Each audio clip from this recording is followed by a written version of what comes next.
Assalamualaikum warahmatullahi wabarakatuh. Jom kita masak sup daging ya. Daging ni dah dicuci bersih, letak air sedikit je dalam pressure cooker, rebus dalam 20 minit ya, separuh masak.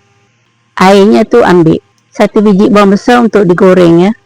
Untuk tumis 2 biji bawang besar, saya sederhana 4 sekawan, dan limau tu untuk diperah masam-masam sikit ya. Ni rempah sup 1 paket kecil, tu rempah campungan satu tu dia penuh rempah kurma ya. Sebab sup bunjut tak ada.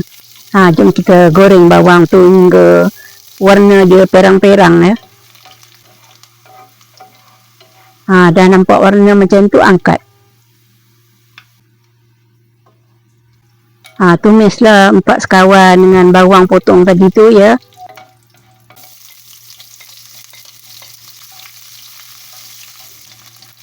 Tumis semua tu hingga garing-garing sikit lah.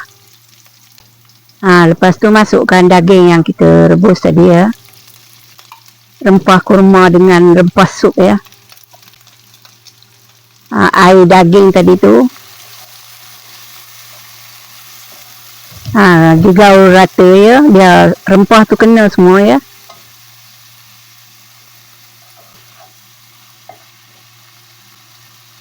Dah tegaul rata semua tadi tu, masukkan air.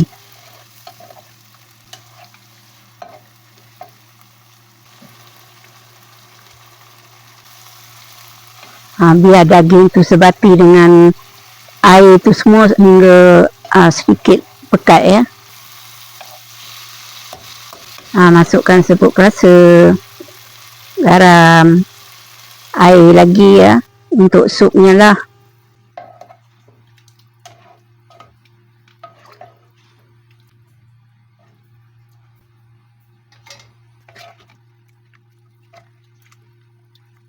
Biarkan mendidih ya, hingga daging tu betul-betul empuk dan masak ya.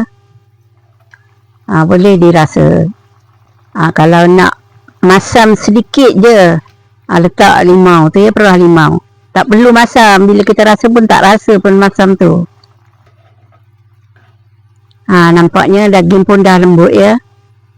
Boleh dilas sekali, tutup api, letak bawang yang kita goreng tadi tu ya. Dah pun siap sup daging.